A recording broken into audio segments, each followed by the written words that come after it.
Buenas tardes y noches, bienvenidos a todos los asistentes a esta conferencia de lujo que tenemos en esta oportunidad con un conferencista y amigo, Salatiel Sánchez Hilario, desde México. Nos va a impartir una conferencia que muy gentilmente aceptó. Tenemos una gran concurrencia de asistentes de diferentes lugares. Vamos a esperar un par de minutos que se incorporen los asistentes que están ingresando a la sala. Bienvenidos a todos nuevamente. Buenas tardes, Salatiel, ¿cómo estás? Buenas tardes, Pablito. Pues aquí todavía con el sol aquí en México. Creo que allá ustedes ya son las 8 de la noche. Y gracias por la invitación. Aquí estamos, Pablito. Muchas gracias, Salatiel. Mientras esperamos un par de minutos que se incorporen los asistentes, les voy comentando de que Salatiel también tiene, vamos a colocar después si te parece, tiene su página de Facebook, que es Criminalística Aplicada, la cual les recomiendo que sigan.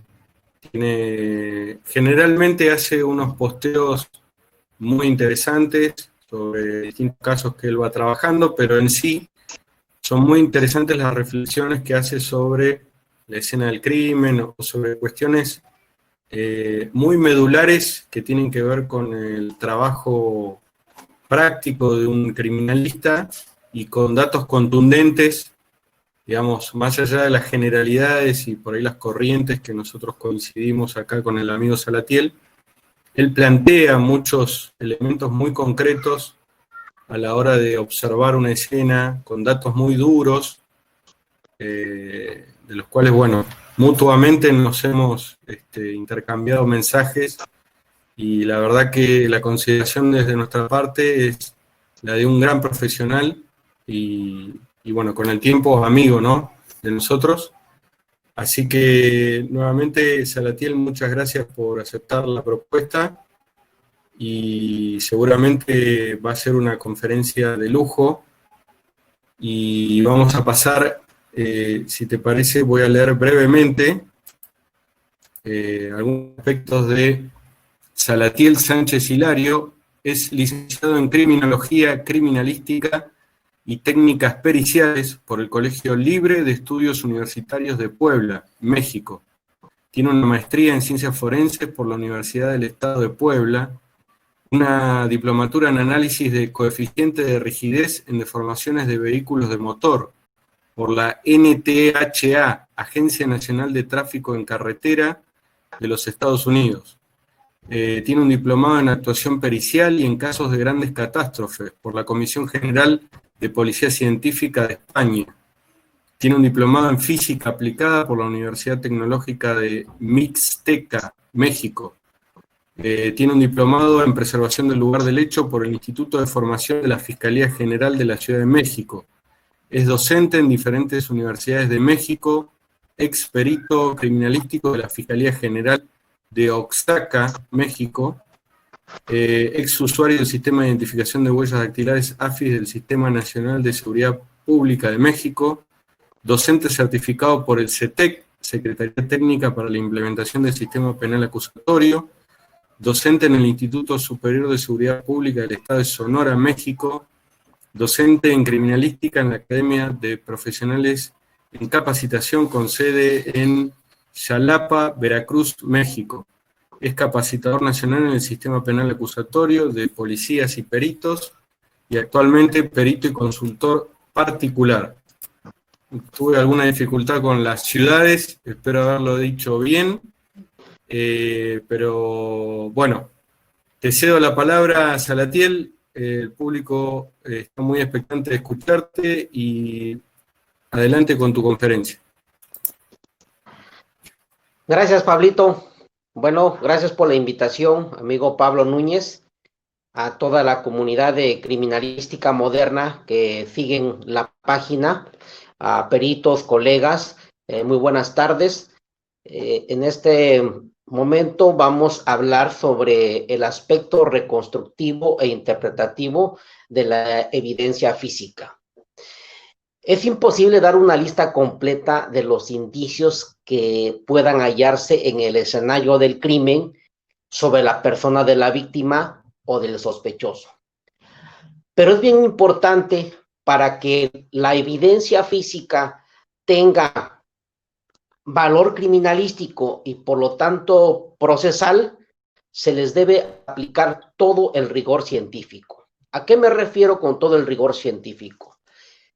Que las técnicas, los métodos se deben de agotar al hacer ese análisis individual y en conjunto de todas esas evidencias que se llegaran a localizar en un lugar de los hechos. Para esto vamos a hablar de un caso que todavía está bajo investigación. No voy a compartir, vamos a omitir las fotografías, son dos casos prácticos. Vamos a ver la parte toral, la parte medular, cómo realmente se interpreta esos indicios para que el juez, el tribunal que resuelva. Yo siempre tengo esa ideología que ahorita que está enfocado mucho en lo que es aquí en nuestro país, México, la cadena de custodia. Y yo les comentaba que a grandes rasgos, cadena de custodia es producir veracidad, es intervenir profesionalmente.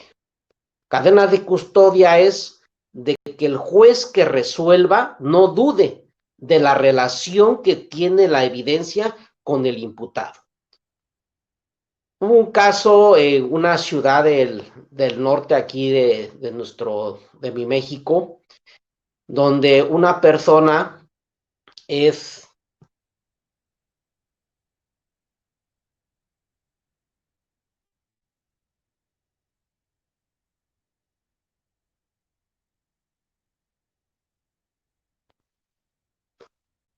atacado por múltiples veces por un arma blanca punzocortante, las mayores partes en la espalda. Les voy a contar rápido, breve, en resumen, cómo pasó esta situación. Esta persona va y provoca a su victimario de que tenía problemas por límites de unas tierras. Pasando los 15 minutos, el victimario va por un arma blanca, donde estaba la víctima, que estamos hablando como un desplazamiento como de unos 60 metros, le da alcance y le empiezan a haber un forcejeo. En ese forcejeo le provoca lo que es heridas por arma blanca. Ahora, lo que se estima en esta investigación en homicidio en la parte jurídica, aquí no he estado en la ciudad de Oaxaca, donde yo radico, las agravantes del homicidio solamente son 3, que es alevosía, ventaja y premeditación. En otro estado donde se está llevando esta investigación existe la hazaña, que lo que se busca como asesor de la víctima, que al momento de que el juez dicte una sentencia o una pena, se llegue a alcanzar la máxima, ¿sí? La máxima que ese Código Penal me parece que son 40 años. Porque no es lo mismo que una persona le dé una puñalada a una persona y otra le da 19. Este es el caso de 19. Entonces, sí, se configura esa hazaña y es porque a mí me solicitan esta investigación que yo determine la energía infligida que el victimario ocasiona a su víctima. Para eso, tenemos que hacer un análisis del protocolo de necropsia o el informe de la autopsia por el médico que realiza este informe. Al realizar este análisis de ese dictamen, podemos encontrar 19 lesiones. Lesiones en región occipital, lesiones en lo que es la mayor parte de la espalda, y empezamos a ubicar una por una, pero para tener con certeza y calcular la energía que se necesita o que en su dado caso ocupó el victimario, es bien importante conocer lo que es el arma que se implementó, que se ocupó, que utilizó el victimario. Para esto, en la escena ya no se encontraba el arma blanca, no se localizó, solamente evidencias como patrones de manchas de sangre, daños en la ropa, algún calzado que al momento del forcejeo quedó a un lado de la víctima, entre otros indicios como filamentos pilosos, pero no se encontraba con el arma blanca que le ocasionaron lo que es las heridas a esta víctima. Es muy importante conocer la morfología de la herida, la dirección que tiene la herida. En el protocolo de necropsia hay una omisión porque no hay con precisión a qué distancia del plano de sustentación se localiza cada una de las heridas, ni tanto de la línea media posterior, y es algo que para la investigación criminalística calcular los ángulos de entrada del arma blanca. Sin embargo, solamente nos piden calcular la energía.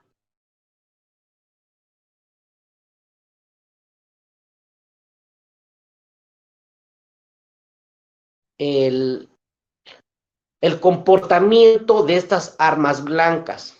Sabemos que un arma blanca, al aplicarlo ante una superficie, nos va a ocasionar un daño, pero va a depender mucho de la fuerza que nosotros apliquemos a esa arma blanca, perdón. Como segundo término, también nosotros queremos saber lo que es, ¿sí?, la ropa, ¿sí? Vemos que el algodón, el poliéster, aquí influye mucho las características de la prenda de vestir de que portaba la víctima. En este caso, la víctima portaba una playera de color negra de algodón en cuello redondo. Se hace una estimación para la resistencia a la abrasión que tiene esta tela. Esta técnica se ocupa lo que es la prueba de Winsebeck. Es una prueba que ocupa la norma norteamericana, donde ellos al momento para ver la durabilidad de la tela, digamos una tela automotriz, como está diseñado para un trabajo rudo, para un trabajo pesado, entonces sí requiere de más componentes, como digamos el poliéster, el poliuretano, entre otras características composición que tiene la tela. Entonces, un promedio de esas telas, hablamos de unas 30,000 veces bajo un peso de 40 kilogramos, ya empieza a tener un desgaste, y lo vemos claramente con los vehículos de motor, los vehículos que tienen el asiento del piloto o asiento del conductor, cuando a los 80,000, 90,000 kilómetros ya empieza a tener un desgaste. Todo va a depender el movimiento y el peso también del conductor al subir o bajar del automóvil. Entonces, ese es un promedio que aquí hay una norma, una tabla de todas las telas tienen una durabilidad. Y les hablo de la tela automotriz porque es una tela que es más durable por el trabajo que he sometido. Pero en este caso es una playera de algodón, que es un estándar que también influye al momento de que un arma blanca, un arma punzocortante puede penetrar la piel. Ese es considerar una parte lo que es el daño en la ropa. Ahora, la piel. La piel tiene un promedio de espesor de 2 centímetros. ¿Sí? Aquí la coincidencia que todas las heridas que le provocaron a esta persona por arma blanca tienen 2 centímetros de longitud. Como podemos ver en la diapositiva anterior, solamente un fragmento de la imagen, de la toma fotográfica que realizó el perito de fotógrafo, exhibe estas heridas. Ahora, la piel, tenemos nosotros que un promedio de 15 newtons, ¿sí? Newtons es donde es una medida, es una unidad que se mide la fuerza. Entonces yo necesito 15 newtons para poder esa fuerza ejercerlo sobre el arma blanca y poder penetrar esa piel. El tejido blando va de 10 a 20 newtons para poder también perforar esa parte. Y el tejido óseo, que es el hueso, se necesitan 1000 newtons para poder deformar o provocar un estillamiento dentro del cuerpo, dentro de un tejido óseo. Entonces, nosotros tenemos que hacer una tabla de valores, ¿sí? Esta tabla de valores se necesitan conocer el coeficiente de rigidez de tejido óseo y la elasticidad de la piel. Podemos observar en esta tabla, ¿sí? Las 19 lesiones que tuvo la víctima. Y nosotros, ¿cómo las vamos a analizar? ¿Cómo podemos obtener nosotros la energía que se necesita para poder totalmente provocarle esa lesión? La energía se mide en joules, ¿sí? Esa es una energía que se tiene que ocasionar, y al absorber esa energía, tanto la ropa, la piel y lo que es el tejido óseo, realmente puede ocasionar esa ruptura de órganos y estallamiento de fracturas de cráneo. En esa tabla llama la atención lo que es la herida número 11, ¿sí? En la herida número 11 hablamos que llegó al 9º arco intercostal de la víctima. Por eso ahí hay una energía del promedio de los 3. ¿Cómo nosotros vamos a sacar esta tabla para realizar este análisis? En primer lugar, nosotros tenemos que tener el dato de la prenda de vestir, el dato de los newtons que se necesitan para perforar la piel, los órganos internos y el tejido óseo. Entonces, en la literatura, en los laboratorios se han hecho estas pruebas. Esto se hizo en la Universidad de Irlanda. Hubo un artículo científico que se publicaron que se necesitaba solamente 15 newtons para poder perforar la piel, ¿sí? Considerando también la prenda de vestir, en tanto prendas de algodón, de poliéster y de lino. Había una mínima reducción de penetración cuando había prendas de vestir de lana, por la composición y el grosor de la prenda de lana. Hay una absorción del impacto que puede ocasionar algún arma blanca, ¿sí? Vemos que son diferentes composiciones de una tela de algodón a una tela de lana. Vamos a poner un ejemplo, ¿sí? El análisis de la autopsia que se realiza, en la numeral número 11 presenta lo que es un estallamiento. En este caso, si un cuchillo nosotros lo dejamos caer a una altura, ¿sí? de 1 metro, sí nos va a provocar con la punta una herida, ¿sí? Es muy importante nosotros la desaceleración que existe por la fuerza de gravedad, ¿sí? No estamos implementando una fuerza, solamente lo estamos dejando caer. Y al aplicarle una fuerza, obviamente que va a haber una penetración, pero esa fuerza se llega a medir. Entonces, nosotros hacemos lo que es ese cálculo, donde ya están escritos que la tabla anterior que veíamos que se necesitan los newtons, 1000 newtons para lo que es una deformación en el tejido óseo. ¿Sí? La tabla muestra los factores a tomar en cuenta en la descripción de lesiones punzocortantes numeradas de acuerdo a la autopsia. Vemos los datos que debe de llevar esa tabla para hacer el cálculo de lo que es la energía. Por otro lado, ¿sí? Vemos que la profundidad de las lesiones está relacionada con la energía que se produce.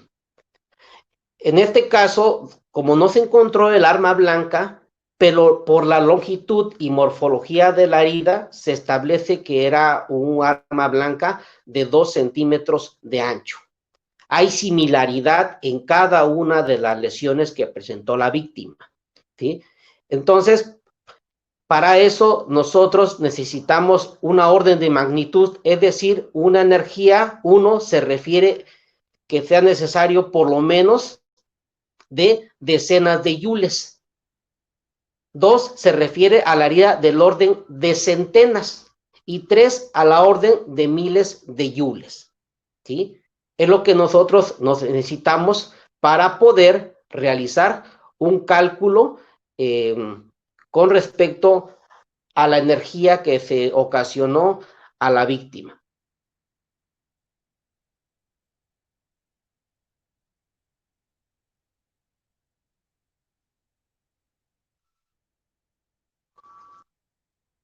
Tenemos también en el apartado anterior de la tabla, hay que checar muy bien la tabla, ¿sí? De la misma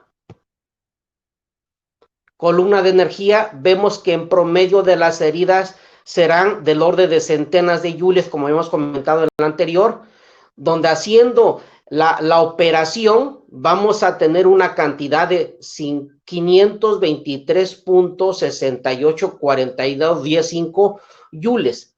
Ese es el resultado de la energía que implementó la víctima a su victimario. Esta secuencia de la operación tenemos 9 por 50 más 9 por 500 más 1 por 5000. A esto hablábamos que se tiene que dividir entre las 19 lesiones y ese es el resultado que nosotros nos da.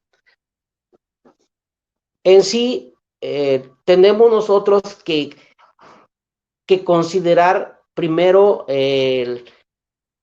la longitud, la profundidad y la dirección que tiene cada herida en el cuerpo.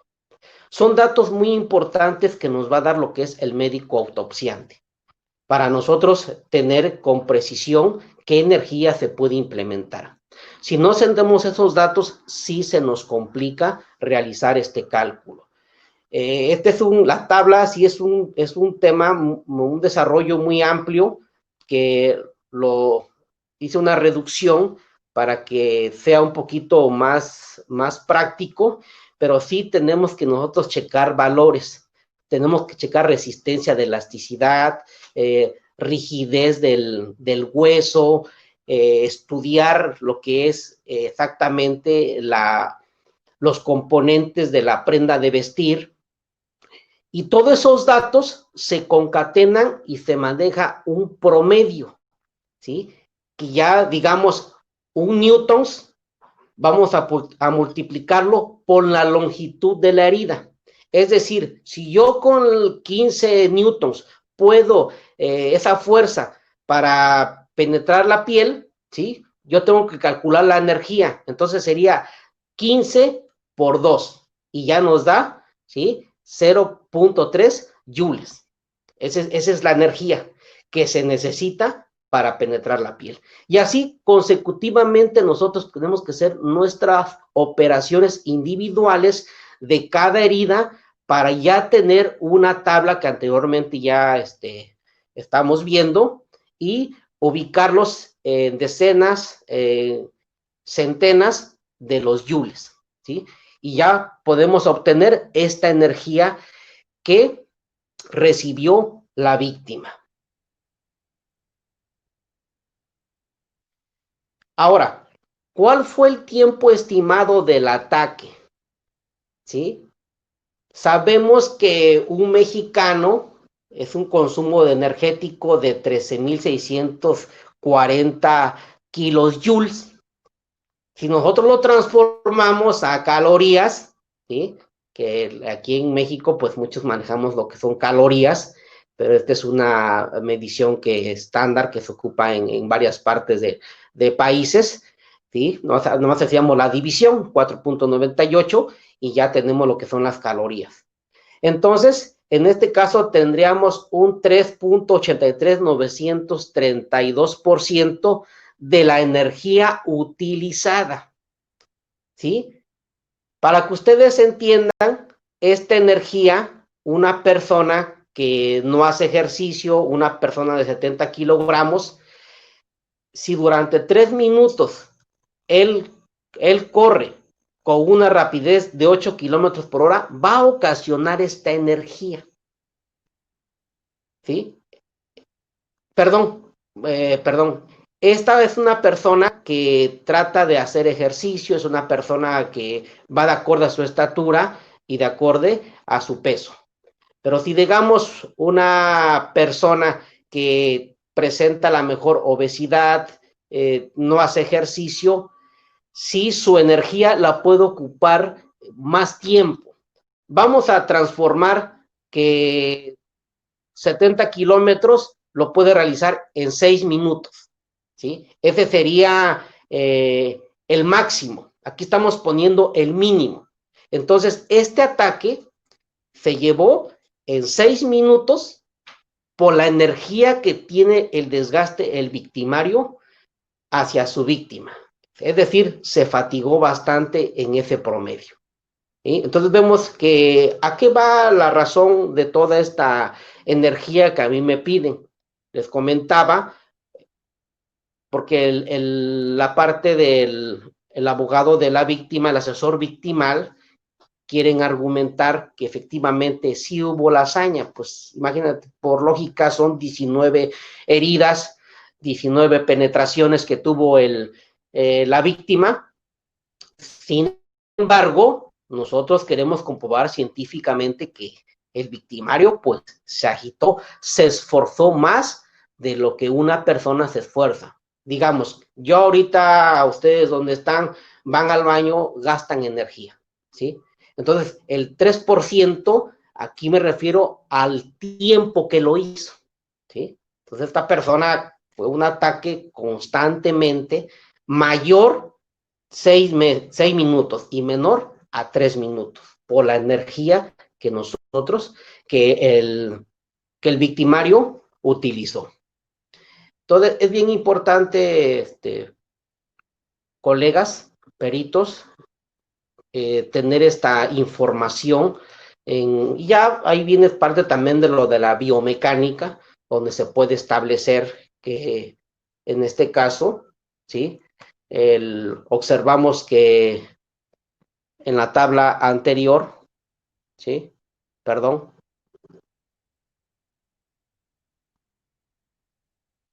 Los resultados que tuvimos, pero ya sí ya estamos hablando ahí un poquito de biomecánica, que las lesiones está relacionada con la dimensión del arma, ¿sí? Eso es algo muy, muy, muy determinante, por eso las características, la morfología de la lesión, hay que detallarlo, hay que ser muy precisos Es más, a veces hay que ocupar un vernier, que eso es lo que a veces yo ocupaba cuando estaba yo en fiscalía, íbamos al CEMEFO, ¿sí? De tener esas mediciones muy interesantes. Y si tenemos la profundidad, sería excelente para tener un cálculo mejor de esa energía que se puede ocupar de parte tanto de del victimario hacia su víctima. Por eso cuando ya tenemos más de 20 lesiones, 20, 30 heridas, yo tuve un caso en la ciudad de Oaxaca, en la zona norte, ¿sí? Donde sí eran 2 personas que cometieron este crimen. Lo mismo hicimos, sacamos la energía y totalmente se disparaba y no era posible de que una persona haya cometido el crimen. Tenía, no recuerdo, como 35 puñaladas la víctima, y sí, se nos elevaba casi el doble por ciento de la energía que estamos ahorita realizando. Y sobre todo porque la persona, el imputado que sale orden de aprehensión, pues era una persona ya de 68 años de edad, ¿sí? Era imposible que esa persona desarrollara tanta energía a una persona de 38 años. Había superioridad de edad. Entonces ahí se argumentó y efectivamente eran 2 personas que provocaron, estaban involucradas 3 porque hubo un sometimiento a uno. Y en esa parte se determinó que 2 personas por lo menos hicieron lo que es este crimen, ¿sí? Más de 35 puñaladas. Entonces, vemos que para el enfoque criminalístico y para el proceso penal, tenemos que ilustrar bastantemente. ¿Qué es lo que hace el perito? Nosotros como peritos traducimos toda la información que encontramos en la escena, que realizamos en el laboratorio, lo traducimos a un informe, a un dictamen. Pero lo más importante es interpretarlo ante un tribunal. Esa es la interpretación que nosotros tenemos que dar. Y la interpretación nos da el aspecto reconstructivo de toda la evidencia. Y eso no estamos hablando de la pura herida. Si nosotros checamos lo que es los patrones de manchas de sangre y todos los indicios alrededor, pues estamos haciendo lo que es la dinámica, ¿no? De cómo sucedieron los hechos. Pero sí, es determinante la morfología y características de cada herida.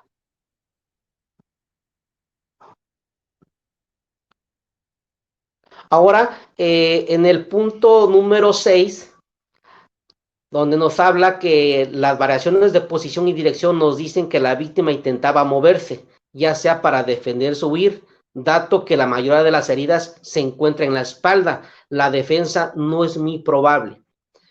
Porque en la herida número 11 que nos marcaba en la tabla, que es la única herida donde hubo estañamiento del tejido óseo, totalmente la víctima ya estaba sometida, porque tuvimos que provocar, ¿sí?, una superior energía, una fuerza de 1000 newtons para que esa arma blanca totalmente venciera la rigidez de tejido óseo.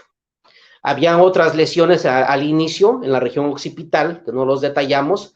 Realmente fue puro lo que es piel, y no llegó a lo que es a fracturar cráneo, ¿sí? Ahí hablamos de otras características. Vamos a checar otro caso sobre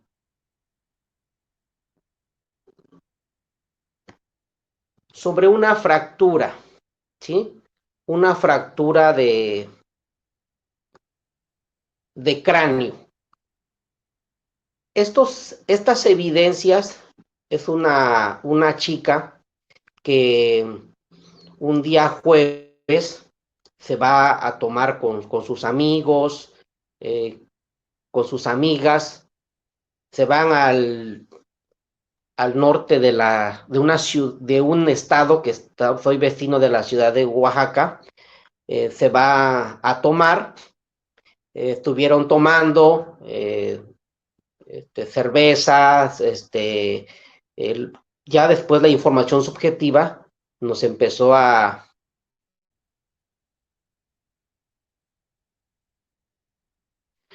Se empezó a hacer las investigaciones. Para amanecer el día viernes, esa víctima aparece en el cuarto donde rentaba su pareja. Su pareja actual, había tenido una pareja anterior. Llegan los paramédicos y dicen que la mujer prácticamente ya había perdido la vida. Llegaron los servicios periciales, realizaron la búsqueda en esa habitación donde ella estaba, se checó todo lo que es la recámara, los pisos, el baño, y no se encontró ninguna evidencia, solamente había manchas de sangre, pero era que la persona que lo lleva a esa habitación, sí, ya había impregnación de toda la sábana, de todo el cobertor, y que no correspondían por la interpretación de la evidencia, que ese hecho se haya ocasionado en ese lugar. Empiezan las investigaciones y llega el médico, hace la autopsia y dice que la mujer falleció como consecuencia de las alteraciones de edema cerebral severo, hematoma epidural externo en glóbulo temporal derecho, que involucra piel cabelluda secundario a traumatismo profundo de cráneo. Es decir, un trazo de fractura no desplazada de 7 centímetros de longitud en la tabla externa del hueso temporal derecho. Esa era la causa de muerte que nos dio el médico autopsiante, y pues nosotros necesitábamos efectivamente saber quién fue, dónde estaba el victimario, cómo fue la dinámica del hecho, y empezaron las investigaciones. Jalaron a lo que son los vecinos que vivían cerca de ese cuarto donde se localizó la víctima. No dieron resultado, se habló con familiares, se hizo lo que es la intervención se pidió a lo que es a radiomóvil, así llamamos aquí en México, para extraer las sábanas de llamadas, y efectivamente el último mensaje eran pues con sus amigos que pues iban a tomar unas cervezas a determinados lugares, los bares que anduvieron en el centro, había cámaras y efectivamente pues ahí va la víctima con sus amigos, con sus amigas, pero nadie decía qué es lo que pasó. Entonces, uno de ellos refiere que su pareja llega a donde estaban tomando y se la lleva. En este caso, yo estaba así como perito particular del lado del imputado. Esta información vierte en toda la carpeta de investigación. A mí me llaman, en este caso veo una declaración de un testigo que dice que efectivamente su pareja se encontraba en una parada de autobús esperando pues un taxi, un microbús, y este testigo que lo ponen, ahorita le voy a decir por qué, les hace con las luces, se sube, antes de que se suba, el taxista observa y dice que el victimario la sujeta del cuello y la impacta contra un tubo que se encontraba en la parada.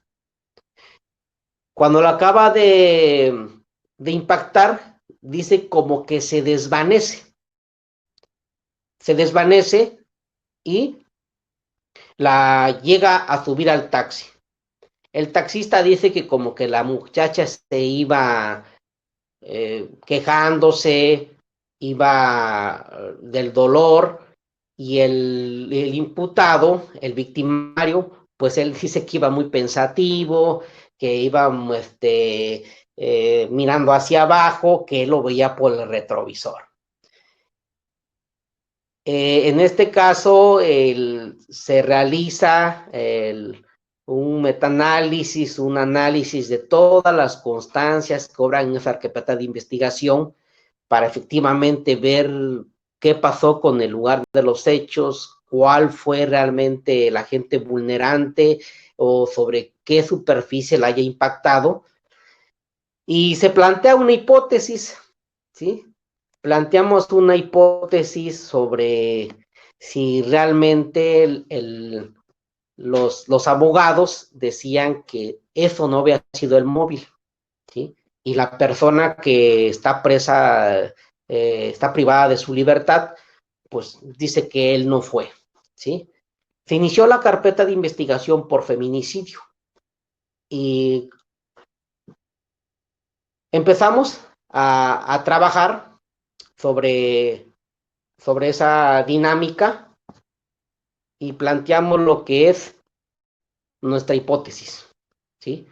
Esta hipótesis nos habla que en su declaración él narra todo lo que les acabo yo de comentar, donde dice, y la planteo de esta forma: un hombre de 1.68 kilogramos y masa de 66.5 kilogramos, de 23 años de edad, sujeta del cuello a una mujer de 27 años de edad, de masa de 50 kilogramos, y la otra contra un poste metálico de 15 centímetros de diámetro desde una distancia de 40 centímetros aproximadamente.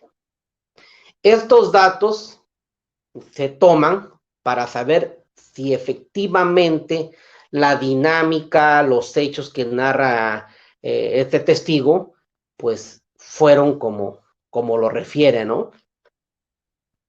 Y vamos al lugar. Yo realizo un levantamiento topográfico, checo lo que es el tubo, el tubular que se encontraba en la parada, se mide, efectivamente tenía 15 centímetros de diámetro. Voy al cerezo, peso lo que es al imputado, y los datos de la víctima pues se extraen del protocolo. Ahí viene lo que es su talla, su peso, y la distancia es la que maneja, se llevó al testigo, supuestamente presencial del hecho, y bueno, se puso nervioso, hubo contradicciones, pero al fin, como yo siempre he dicho, que la criminalística estudia la evidencia, la criminalística estudia los indicios, no las testimoniales, no las declaraciones. Pero en este caso no tenemos más datos para empezar a desprender mi investigación.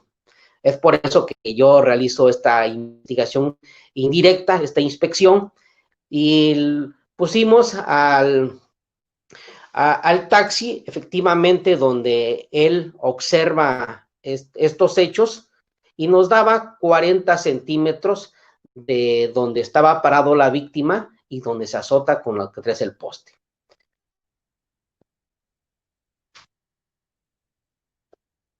¿Sí? ¿Cuál es el fundamento? Nosotros tenemos que primero saber que el grado de fuerza requerido para producir una fractura de cráneo es muy variado. Depende principalmente del objeto que inflige el daño y la zona donde éste impacta. Siendo más específicos,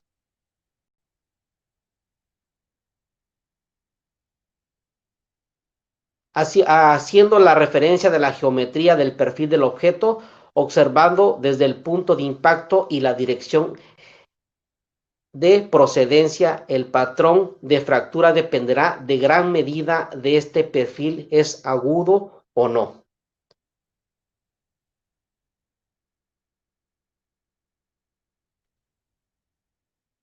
nosotros necesitamos conocer lo que es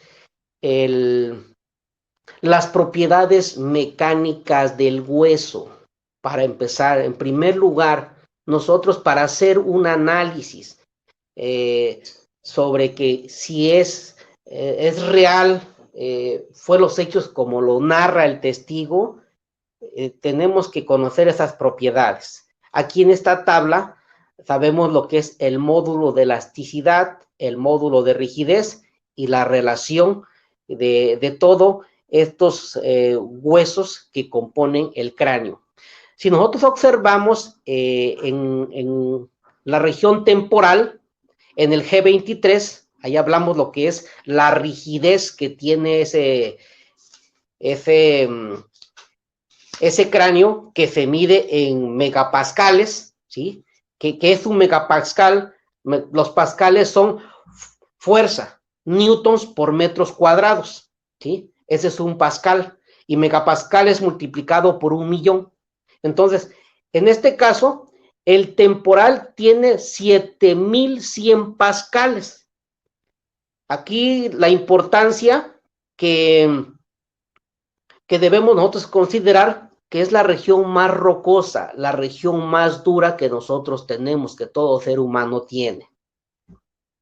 Vamos a adelantar, hasta regresamos en ese apartado para ver los tipos de fracturas que se pueden ocasionar en el cráneo, ¿sí? Tenemos la fractura lineal, la fractura de hundimiento, la fractura de enred o fragmentación y la fractura de base.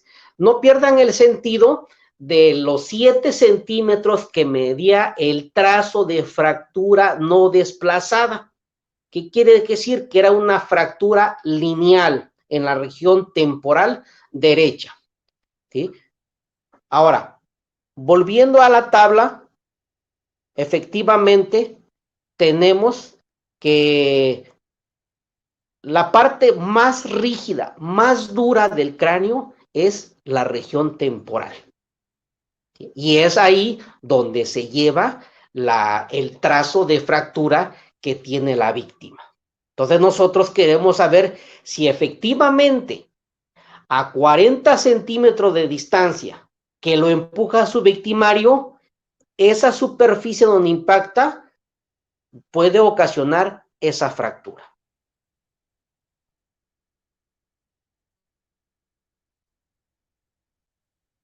Tenemos ejemplos de tipos de fracturas de cráneo, ¿sí? Ahí tenemos la fractura de penetración, la fractura de invasión y fractura lineal. El cráneo tiene distintas curvaturas y por lo tanto diferentes resistencias, como los vimos en la tabla, tanto la resistencia como la elasticidad, y diferente espesor en cada punto, ¿sí?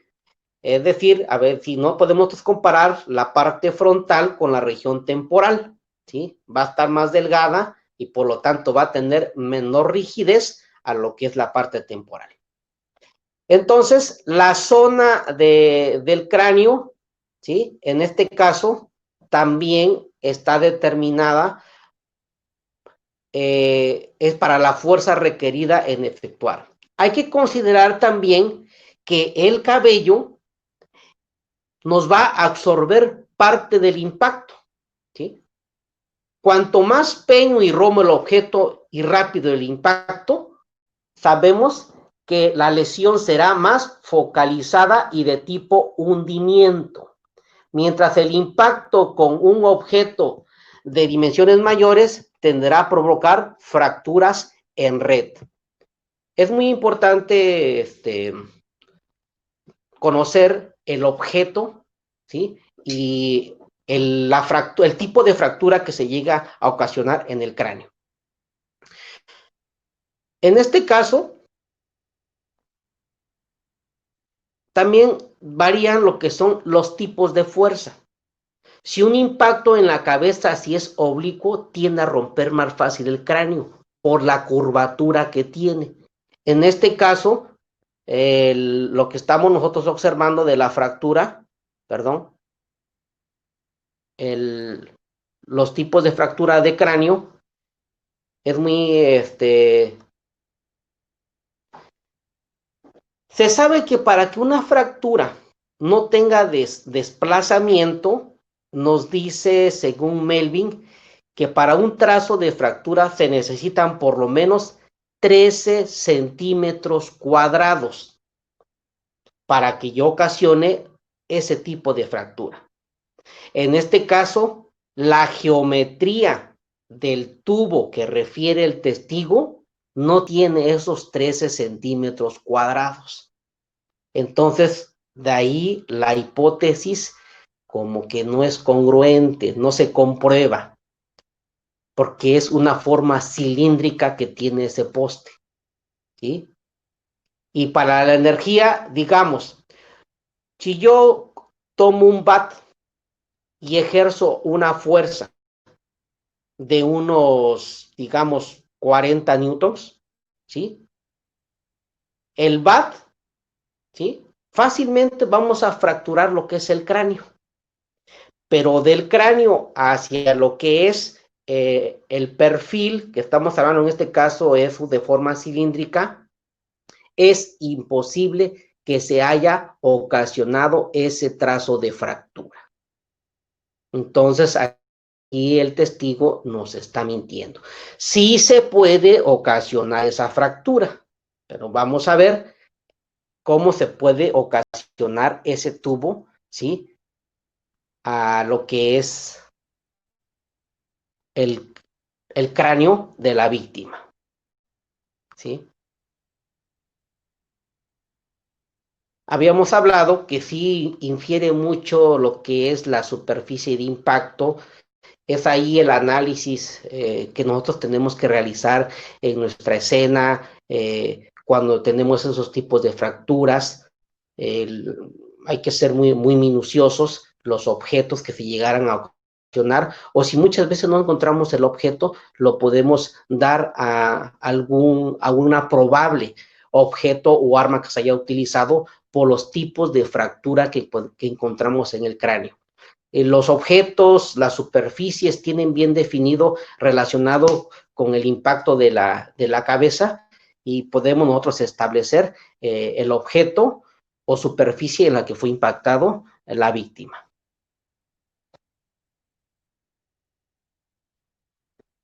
Se sabe que el hecho de que la fractura no tenga un desplazamiento hacia el interior significa que el objeto que se impacta es de área suficientemente amplia. Los que le comentaba yo a ustedes, las fracturas lineales en un 90% son el resultado de impactos con áreas de contacto mayores a 13 centímetros cuadrados, ¿sí? Entonces ahí se descarta de que a esa distancia, por el peso del victimario y el peso y la talla de la víctima, no se provocó con ese tubo el trazo de fractura de 7 centímetros. Ahora bien, el factor determinante es la velocidad crítica o la velocidad mínima para iniciar una fractura. Cuanto más amplia la zona de contacto, se requiere de mayor velocidad. Sabemos que la cabeza de un adulto tiene una masa entre 4 y 5 kilogramos. Esto sugiere que se requiere una energía para ocasionar una lesión en la región frontal o una fractura por algunas posibles derramas. Ese dato nosotros debemos de considerarlo para poder realizar nuestro análisis. Es decir, nosotros necesitamos poner a esa víctima, cargarla y lanzarla hacia el perfil cilíndrico para que sí se pueda ocasionar un tipo de fractura.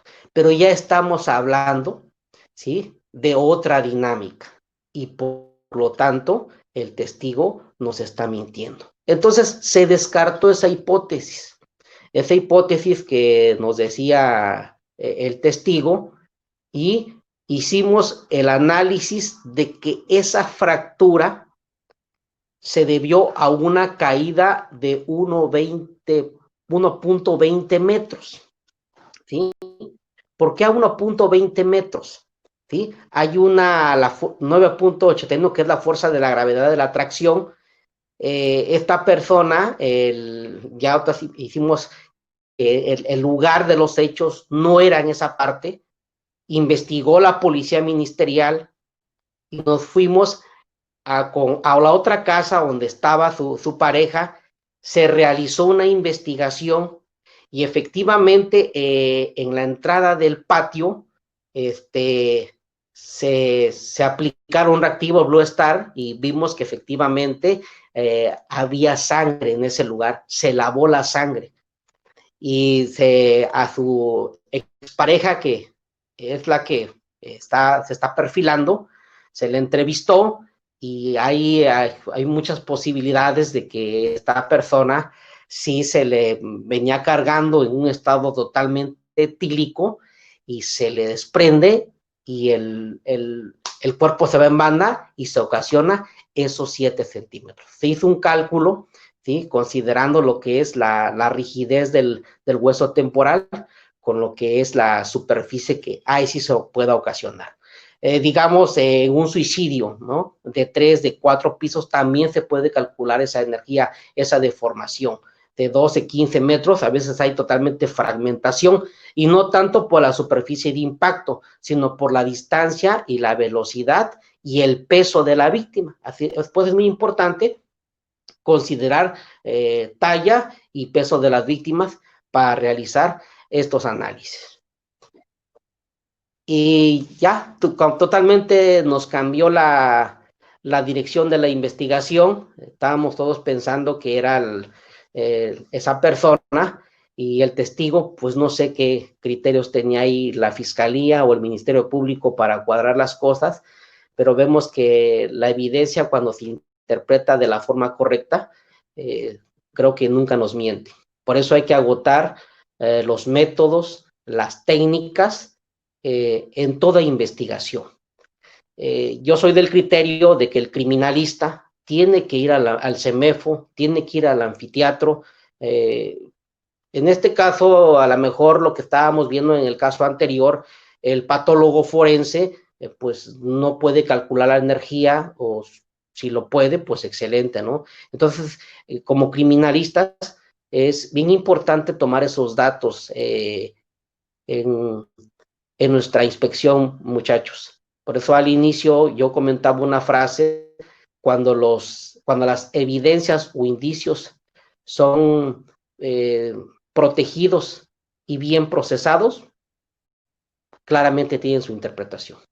Entonces, sí hay que ser un poquito detallistas con cada una de las evidencias que nosotros podamos encontrar, y vemos que hay muchos datos. Aquí les faltó lo que es ver la profundidad y la dirección al caso primero. Vamos a recapitular el caso primero. No tenemos esos datos en el protocolo de necropsia. Yo no directamente llevé esa investigación. Posteriormente a mí me contratan para checar esas investigaciones, y efectivamente, muchachos, es necesario contar con esas dimensiones. ¿Por qué? Porque así ya tenemos un cálculo con mayor certeza, y ahí sí ya podemos aplicar una biomecánica y hasta poder establecer, en base al ángulo de entrada, primera, segunda, tercera, cuarta, quinta lesión. Y cuando ya hay fracturas de tejido óseo, pues ya estamos hablando de que ya la víctima está totalmente sometida o sobre una superficie para que haga la amortiguación. Pablito, no sé cómo vayamos ahí de preguntas. Buenas tardes, Aratiel. Tenemos preguntas. ¿Ya tu tema está terminado? ¿Querés o continúa? ¿Cómo nos manejamos? Sí, y ya terminamos esta parte. Hablamos sobre 2 tipos de evidencias: un trazo de fractura y lo que es una herida por arma blanca. Perfecto. Bueno, te leo, tenemos preguntas, te las leo. Sí. Dice, Jonathan Taborda pregunta, cuando solo se encuentran prendas de vestir con marcas de arma punzocortante y no haya cuerpo, y si el caso llega a juicio con presuntas pruebas, ¿se podría recrear los impactos de las heridas por medio de un muñeco? ¿Sería eso suficiente? Muy buena pregunta. En este caso podemos utilizar un maniquí, pero nos cambia lo que es el módulo de rigidez del tejido blando, de la piel y este, de lo que es el tejido óseo. En este caso sí podemos recrear una dinámica, ¿sí? Una dinámica en base a los daños de ropa, la dirección, los cortes, la abrasión que presentan las prendas, sí podemos recrear nuestra escena, pero no podemos calcular la energía que implica del víctima a su victimario. Perfecto. Joana lo preguntaba, perdón que me había equivocado. Tenemos otra, Andrea Cristina Castrillón. Dice, las mediciones de las lesiones, la piel y el tejido óseo, ¿es dato vinculante la edad de la víctima para las mediciones de lesiones de arma blanca? Respecto de la fuerza y su cálculo, teniendo en cuenta los valores estándar de la tabla. Sí, esa es una tabla estándar. En este caso yo me enfoqué a parámetros por la edad de la víctima, pero sí vemos que a mayor edad hay menor elasticidad en la piel y por lo tanto también menor rigidez al tejido óseo, ¿sí? Las propiedades mecánicas van cambiando, más si hay alguna enfermedad, una osteoporosis, prácticamente sí llega a lo que tener un poquito menor resistencia al tejido óseo que el tejido de una persona joven de 30 años, 38 años. Entonces, esas tablas se manejan, ese es un parámetro, ¿sí? De personas totalmente que de 20 a 40 años, ¿sí? Va cambiando lo que es el módulo de elasticidad y el módulo de rigidez, dependiendo la edad de la persona. Entonces, yo enfoqué esta tabla en base a lo que es la edad de la víctima. Perfecto, muchas gracias, Aratiel. Gabriel Ruiz dice, ¿existen márgenes de errores con estos cálculos? Marcan de errores como en cuanto a lo que es la energía, lo que es que le inflige a lo que es al victimario, no porque se está haciendo manual, ¿sí? Estamos hablando de que las mediciones son exactas de la víctima, estamos considerando lo que es parte de la profundidad, no tenemos ángulo de entrada, pero ni tampoco tenemos el arma punzocortante o arma blanca, pero sin embargo sí son datos que serían muy pegados a la verdad. Muchas gracias. Joana también pregunta, cuando los huesos son obsoletos, ¿se utiliza el método de medir por joules o existe otro? No entendí bien la pregunta, ¿me Dice, repite la pregunta? Sí. sí. Cuando los huesos son obsoletos, ¿se utiliza el método de medir por joules o existe otro No, método? no, para medir las fuerzas es en newtons y para medir la energía es en joules, ¿sí? No existe otra medición para poder medir energía y medir newtons, y eso se ocupa.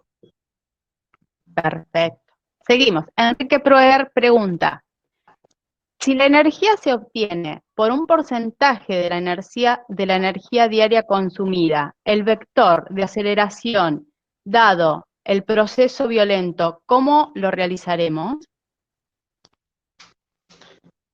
Bueno, en este caso tenemos lo que es la energía que se ocasionó al momento de que la víctima implementa hacia su victimario, estamos hablando de un 3% de toda su energía, pero en este caso, de la energía provocada. Entonces, en esa parte tenemos lo que es el tiempo en que se liberó esa energía del cuerpo, pero sobre todo el brazo, ¿sí? El brazo y el dorso. No podemos comparar, le digo que se esforzó y tuvo ese agitamiento, porque es muy diferente las piernas, diferente masa muscular, hay más resistencia al caminar a lo que es un brazo. Entonces, por eso se establece esa fatiga, esa hazaña que tiene hacia su víctima, perdón. Perfecto, muchas gracias. Joana también pregunta, dice, cuando el cuerpo está en estado de descomposición y que este método también sirve para medir la piel, ¿qué cuidados se deben tener al momento de medir, dado que el cuerpo está en estado de descomposición?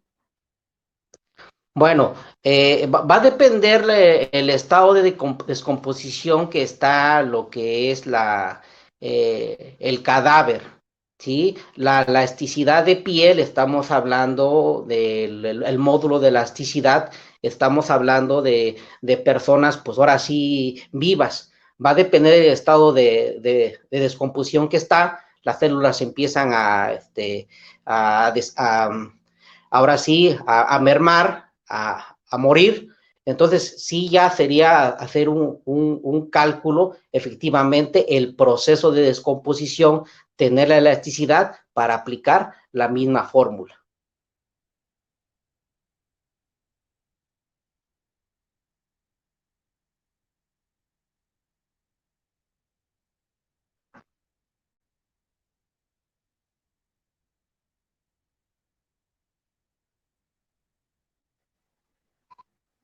Salatiel, ¿me escuchás? Sí, se perdió el audio. ¿El audio? Perfecto, te repito. Daniel Montenegro pregunta si siempre se basan en las declaraciones de testigos. No, realmente yo no estudio declaraciones ni testimonios, yo realizo mis investigaciones a puras evidencias. Quise hacer estos casos prácticos para considerar que la evidencia nunca nos va a mentir cuando se le aplica todo el rigor científico. Aquí no había otra información, no teníamos lugar de los hechos con la víctima, por eso la fiscalía consiguió testigos, no sé qué beneficios quería obtener o qué resultados. Entonces, cuando hicimos nosotros la investigación criminalística, pues ahí ya partimos, pero de pura evidencia, ¿sí? Es pura evidencia, yo no estudio casi, más bien las declaraciones y los testimonios, como decimos que la criminalística estudia los indicios, ¿sí? Y los indicios nos va a dar la pauta de la dinámica del hecho. Perfecto. Javier Calvi hace un comentario que dice, la mayoría de las veces no es tanto la cantidad de lesiones y profundidad por la fuerza, dice, una en un lugar justo es suficiente para causar la muerte. Y creo que es más a modo de comentario que de pregunta, si tienes algo al respecto, Latiel. Sí, realmente como dice el compañero, si yo le doy un puñalazo a la víctima a nivel de órganos letales como corazón, pulmón, pues se va a ocasionar la muerte. Aquí vemos del enfoque jurídico, si le tiene una herida por arma blanca y la otra víctima tiene 19, como es el caso que se está investigando, el bien jurídico es la vida, los dos son homicidios calificados. Bueno, aquí en la ciudad, aquí en México, en Oaxaca, tiene las 3 agravantes para hacer homicidio calificado, ¿sí? Lo que es la premeditación, la alevosía y la ventaja. Pero en el estado del norte, donde se está llevando este asunto, su código penal tiene lo que es la hazaña. Entonces, lo que tiene que comprobar el Ministerio Público, como estoy asesor victimal, que realmente el victimario Sabía que con 2, 3 puñaladas podía provocarle la muerte a su víctima, pero excedió de eso. Entonces se está tratando de que con esta energía que se calculó, pues alcance lo máximo, que son 40 años en ese código penal. Entonces es ahí donde es importante el cálculo de energía. Sí, sabemos que tanto la persona de una herida como 19, pues murieron, no deben ser homicidios, pero por la agravante sí es importante calcular esta energía. Perfecto. Bien, Salatiel, última pregunta y después te dejamos continuar. Es de Jonathan Francisco Paqui Vega. Dice, ¿los proyectiles tienen la misma energía o depende del arma y cantidad de pólvora que usan? No, los proyectiles tienen de diferentes energías. Digamos, un proyectil calibre 9 milímetros que viaja a 360 metros por segundo y causa, ¿qué te puedo decir? Una energía mayor a lo que es un arma blanca, ¿sí? Entonces, sí, son energías mayores que un arma blanca y un uso de la fuerza humana. En este caso, sí, le escucho. Bueno, esa fue la última pregunta. Ya no interrumpo más, te dejamos continuar. Sí.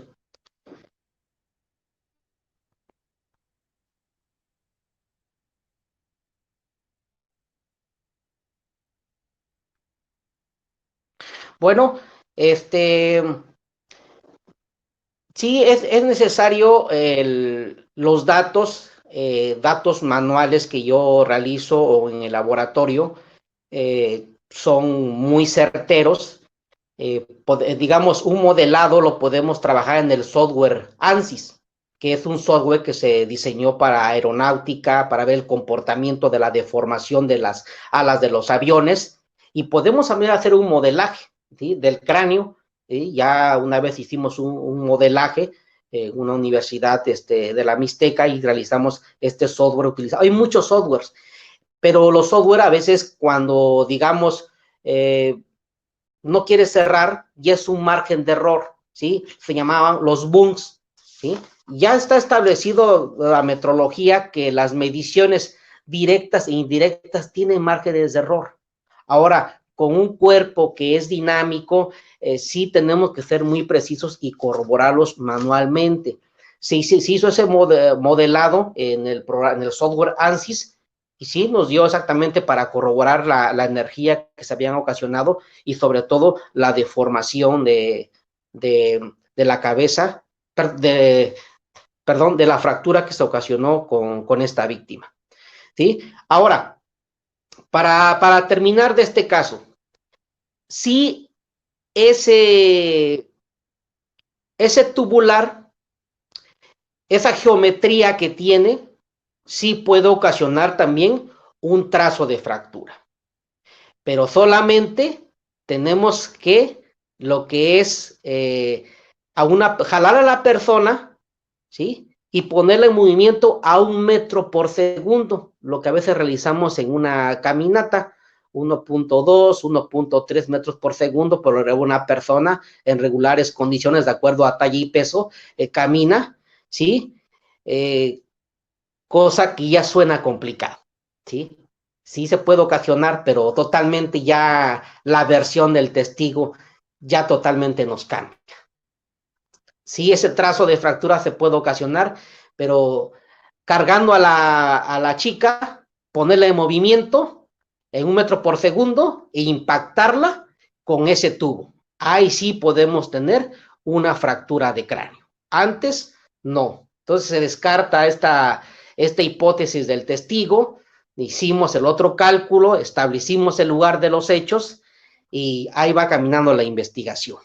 Pero sí, en dado caso, nos sirvió independientemente que se iba a hacer este análisis, este cálculo físico-matemático, y pues nos adelantó por ahí el Ministerio Público con una declaración, y de ahí desechamos esa declaración, y la investigación nos dio el lugar de los hechos. ¿sí? El lugar de los hechos, y ya por ahí está el imputado, que se están realizando otras pruebas. ¿Sí? Ese sería con el caso número 2. No sé si hay otras más preguntas. Eso sería por el momento de hablar de las dos evidencias, una herida por arma blanca y lo que es un trazo de fractura. Sí, Salatiel, tenemos más preguntas. ¿Sí? Bien. Bueno, aquí un comentario que dice Iván Verón, dice, nada mejor que el metaanálisis criminalístico o la secuencia fáctica, excelente ponencia.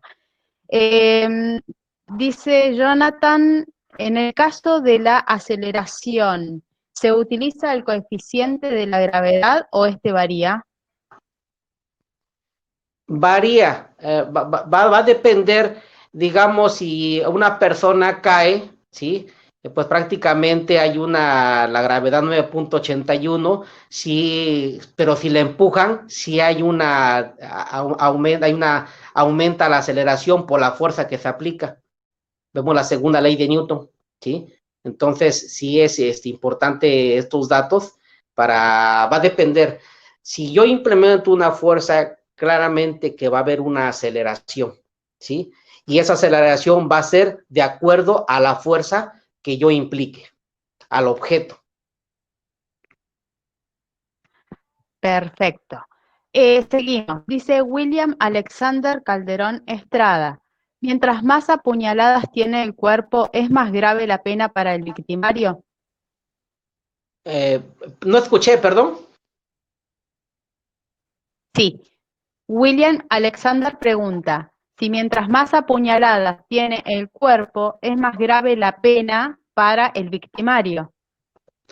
Sí, se puede, en este caso, como le vuelvo a repetir, va a depender el código penal que se maneja en el estado o en el país, que en este caso, aquí en la ciudad de Oaxaca, donde yo radico, no tiene ese agravante que es aquí tipificado como hazaña, ¿sí? Aquí tenemos solamente 3 agravantes, que es la alevosía, la ventaja, la premeditación. En su dado caso, el tribunal de enjuiciamiento le puede dar 30 años al de que tiene una puñalada y 30 años al que le provocó 19 puñaladas. ¿Sí? Podría argumentar el Ministerio Público de esa cuestión, pero aquí no existe esta agravante. Ahora, en el estado que estoy llevando, que está al norte, sí tiene esta agravante. Entonces, por lo tanto, la cuarta agravante pide la pena máxima, ¿sí? Si esa hazaña no se comprueba, no se configura en la que le dio solamente un apuñalamiento, decir, bueno, es que estaban forcejeando, le dio un apuñalamiento, pero no tenía poder la intención a lo mejor de matarle. Pero dices, bueno, se lo dio en la pierna, pues no creo que vaya a morir en la pierna, pero se lo dio a la altura del pulmón, ¿sí? Entonces, sí, la pena va a depender, el código penal va a aumentar a mayor puñaladas que a menor. Muchas gracias. Matías Raiguán pregunta, en caso de descomposición cadavérica, ¿tenemos que tener en cuenta la entomofauna en caso de modificar las heridas?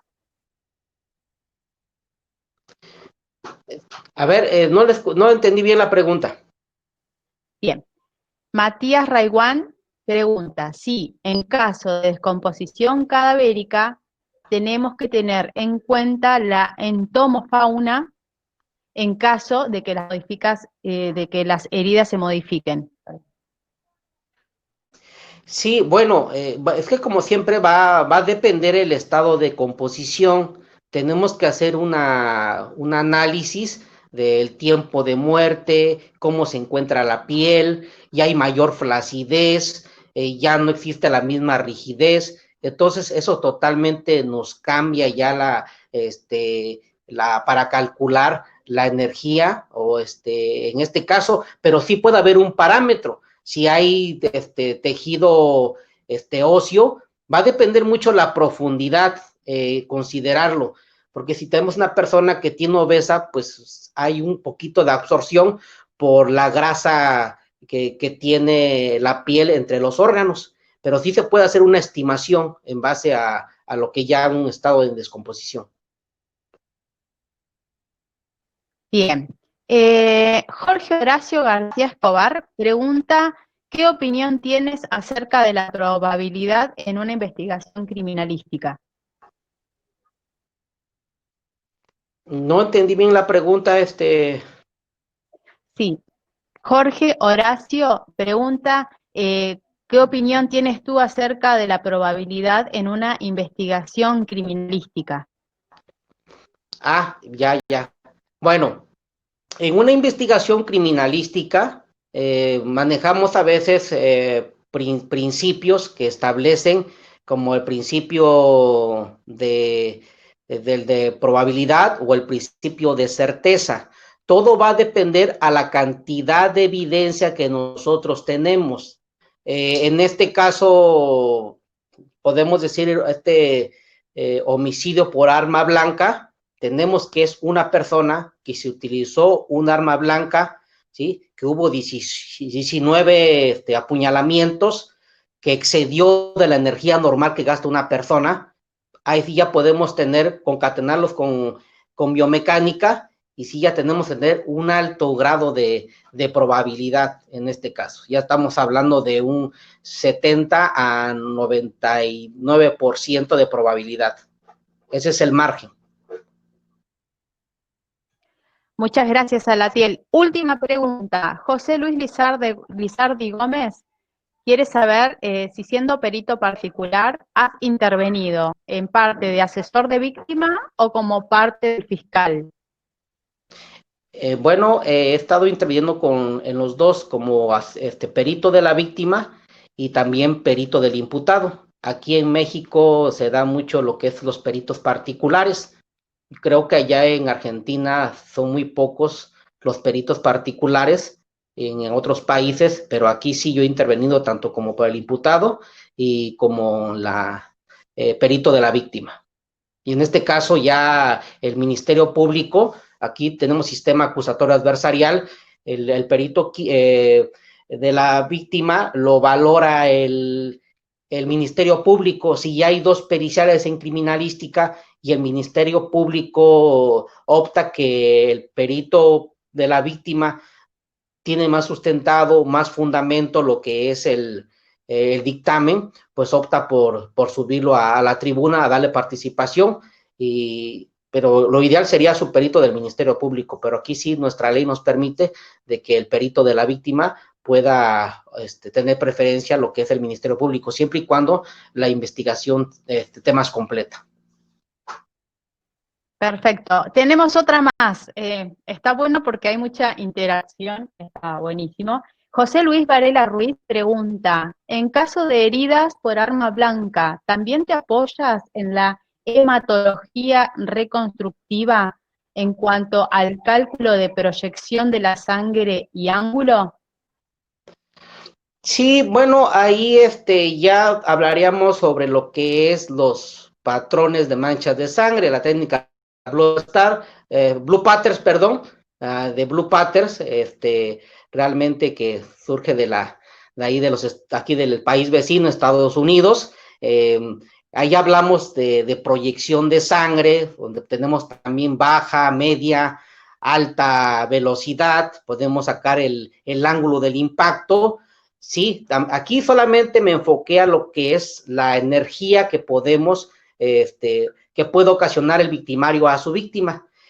Pero como anteriormente les comentaba, ya con lo que es el análisis de patrones de mancha de sangre, pues tenemos todo lo que es la secuencia fáctica, ¿no? Toda la dinámica, cómo sucedió el hecho, cuál fue el primero, en base a la proyección, al ángulo de impacto, ya sea 15, 20, 30 grados, dependiendo del cálculo que nosotros nos resultado, y también la ubicación de la herida, ¿sí? Nos va a dar también, digamos, si es por arma de fuego, tenemos por lo regular proyecciones de alta velocidad, ¿no? En este caso tenemos de media porque es de arma blanca. Pero sí, es importante, solamente toco este tema, pero claro, el análisis de patrones de manchas de sangre es fundamental para la reconstrucción y ya establecer nuestra secuencia fáctica. Muchas gracias, Salatiel. Bueno, no hay más preguntas por el momento. Te dejamos continuar.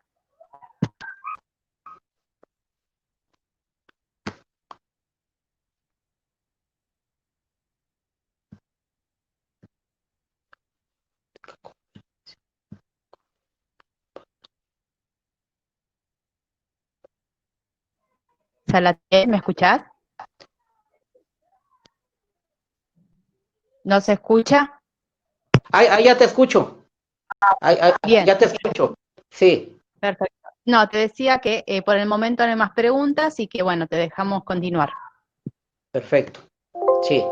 Bueno, ya para concluir esta conferencia, sí hay muchas preguntas relacionadas con lo que es si hay descomposición del cadáver, cómo calculamos mecánica de tiempos.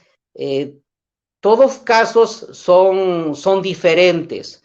Nosotros tenemos que, de la recolección de material, de la información, va a depender si es homicidio por arma blanca, homicidio por arma de fuego, es el metaanálisis que nosotros conocemos, ¿sí? Aplicarlo a cada una de las evidencias, esa revisión para poder reconstruir el hecho. En este caso tenemos que el primer caso que les toqué, tenemos que analizar los patrones de manchas de sangre, los ángulos de impacto, si hay convergencia en cuanto a lo que es la dirección de la sangre, ¿sí? Todo eso influye, todo eso son partes del rompecabezas para dar nuestra dinámica, ¿no? Si es por arma de fuego, también hay que considerar lo que es el arrastre del proyectil, el coeficiente de restitución. Si yo tengo, si yo disparo un arma de fuego, ¿sí? Es expulsado lo que es el casquillo. Tenemos que comprobar también ese coeficiente de restitución, porque a veces ahorita con la delincuencia organizada que nos está dando aquí en el país de México, que nos están montando escenas para justificar muertes de víctimas, nos están montando ataques que nunca fueron como lo refieren ellos, pero es importante, colegas, ¿sí? Realizar el estudio individual de cada evidencia, ¿sí? Eso es como para tener una investigación en criminalística y establecer el autor o autores y sobre todo cómo fueron los hechos y quién fue, que eso es lo que se encarga la criminalística. Y todo es en base a evidencia. La criminalística es universal, la criminalística estudia los indicios, no estudia, como repito hace rato, declaraciones, entrevistas, testimoniales. No, eso para mí es información subjetiva, pasan a segundo plano, ¿sí? La evidencia, cuando nosotros agotamos los métodos y técnicas, nos va a dar la reconstrucción de hechos, ¿sí? Sería todo por esta conferencia. No sé si hay más preguntas. Sí, Salatiel, tenemos más preguntas. Excelente, excelente. Gabriel Ruiz, ahora después también te voy a leer los saludos y las felicitaciones. Bueno, Gabriel Ruiz dice o pregunta si estos estudios de energía forman parte del conjunto de pruebas para la reconstrucción del hecho. Sí, prácticamente estamos hablando que son datos muy objetivos que podemos situarlos en la secuencia fáctica y lo podemos plasmar como datos objetivos y, ¿por qué no meter una mecánica de tiempos también?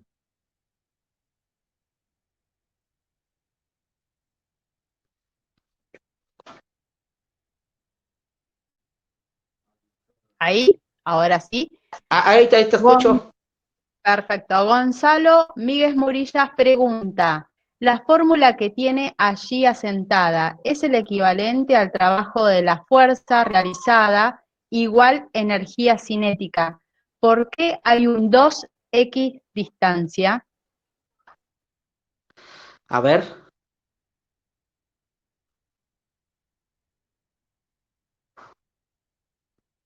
En la última.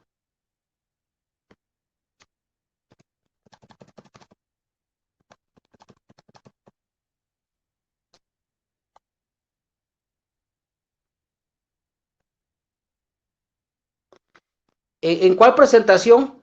¿En cuál dice la última?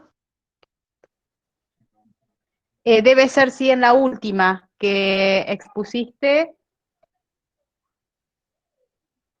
Ajá. ¿Cómo dice el compañero? Bien, dice que la fórmula que está allí asentada, dice, es el equivalente al trabajo de la fuerza realizada igual a la energía cinética, que porque hay un 2x o un 2 por distancia.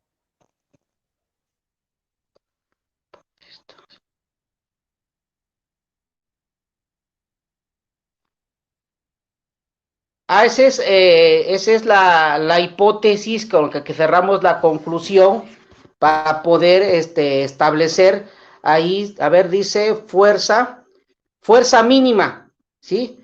4.5 kilogramos por 3.6 metros por segundo, que es la aceleración, y 0.4 metros de la distancia que tiene para lanzarla al poste, ¿sí? Ese 2 se fue ahí perdón, una observación, Gonzalo, ¿sí?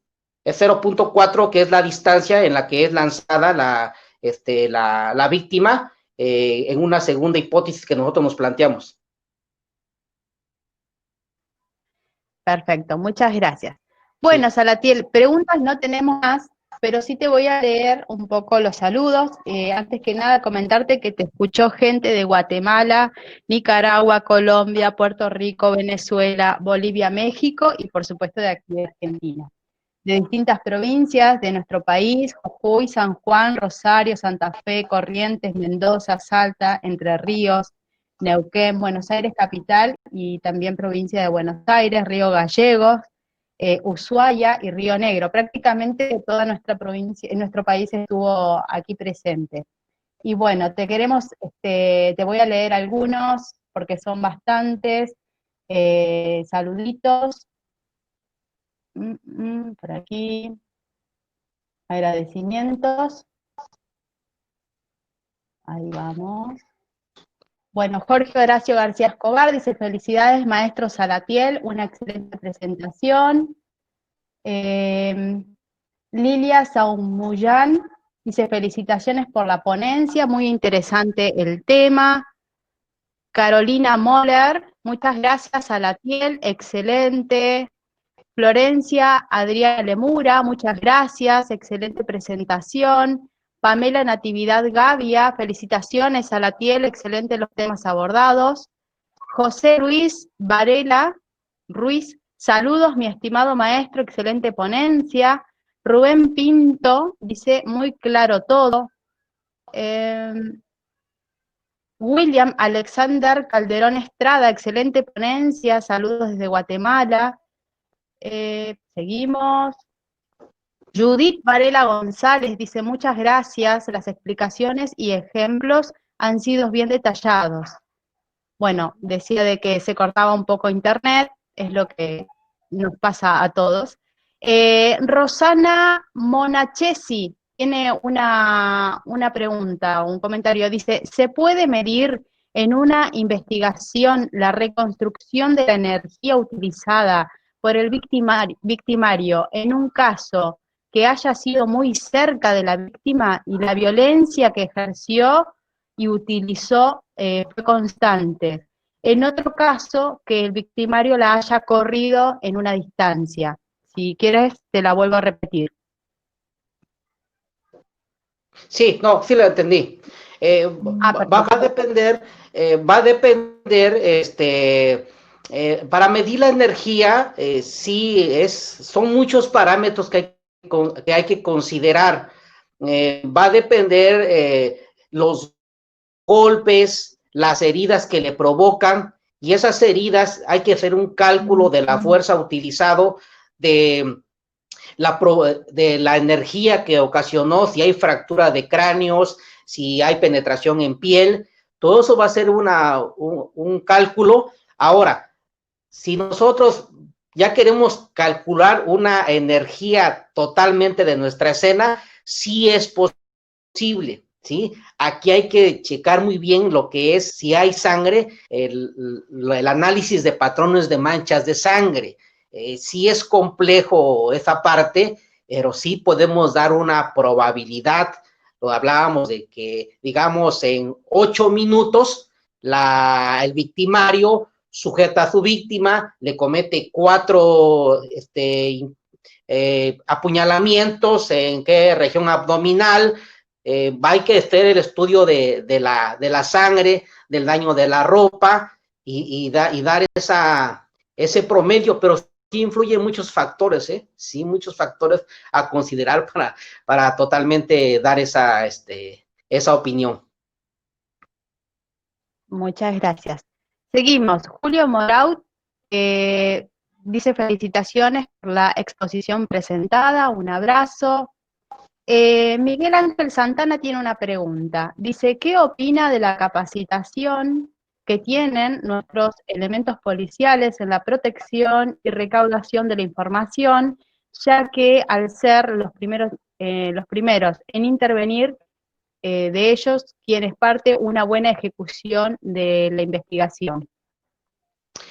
Sí, en este caso, realmente la policía, ya hay policías con perfil para procesar los lugares de los hechos, pero vemos de que siempre el criminalista, yo siempre les digo, no hay que ser recolectores, hay que ser reconstructores. Ya no estamos en el tiempo de las probabilidades, sino en las determinaciones.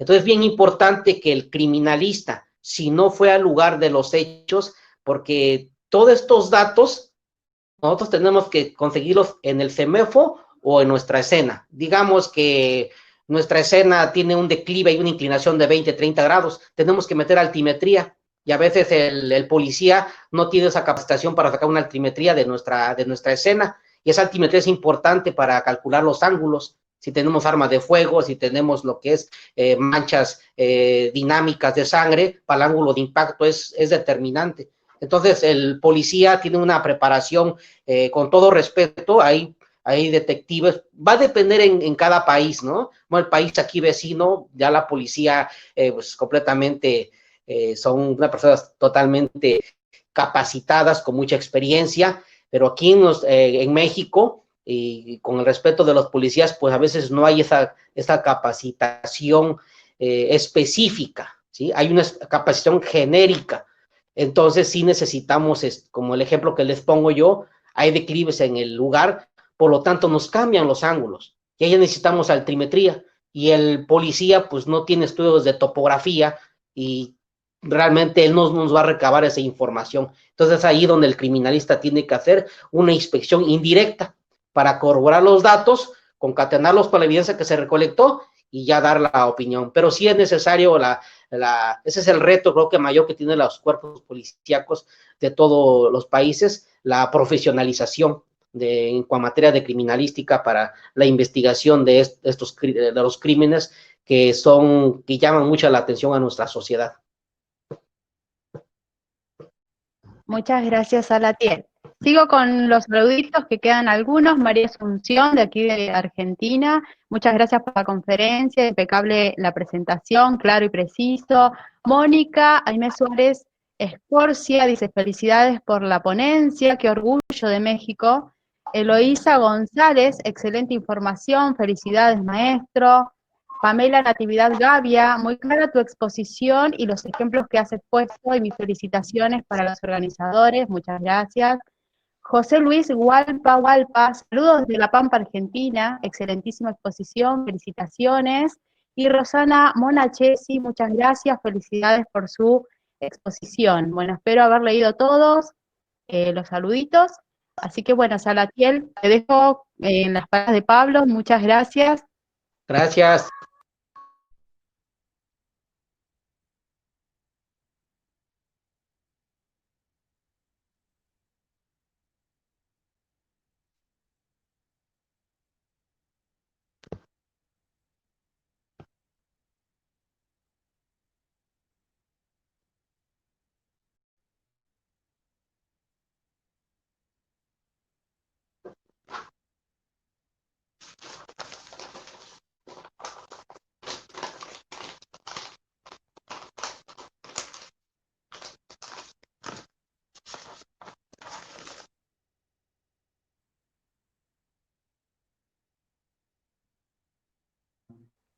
Salatiel, ¿me escuchás?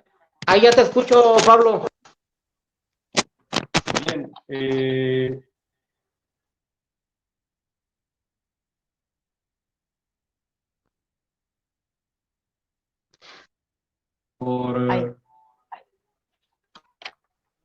¿Ahí me escuchás? Ya te escucho. Sí, discúlpame, acá también con un problema del micrófono. Te decía que muchas gracias por esta conferencia, muy buena, muchas gracias por el tiempo que te tomaste para prepararla. Veníamos hablando hace rato y la verdad que muy detallado, muy preciso. Así que más que muchas palabras de agradecimiento, el público lo expresó en sus comentarios. Muchas gracias al público también por este tiempo que se tomaron en participar de esta conferencia. Y te dejo estos minutos para que te despidas y, bueno, y expreses lo que quieras a modo de cierre. Muchas gracias. Gracias, Pablito. Bueno, a toda la comunidad de criminalística moderna, a amigos, colegas de aquí de México, de Sudamérica, de Centroamérica, gracias por sus atenciones.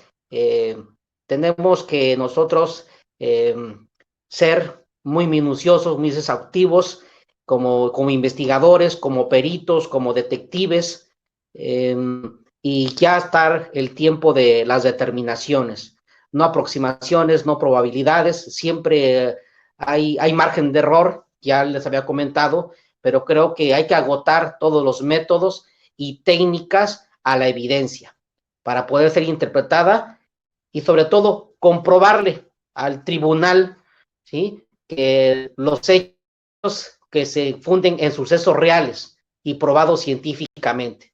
Creo que ese es el reto de la investigación criminalística, es decir, realmente cómo fue en base a todo un sustento científico. De lo contrario, cae uno en la subjetividad, cae uno en, como decía un compañero, en testimoniales, en entrevistas, y prácticamente eso no es nuestro campo de estudio. Ya hay otras cuestiones que lo pueden estudiar, pero nosotros no. Nosotros pura evidencia. Eso es, yo les invito y gracias por su pasión y estamos a la orden. Un Muchas abrazo a todos. gracias, Salatiel. Abrazo, Pablo. Gracias. Muchas gracias. Muchas gracias por todo y al público. Nos veremos en la próxima conferencia, el día 18. Los invitamos a que participen y seguimos en contacto. Muchas gracias. Hasta luego. Gracias. Hasta luego, Pablito.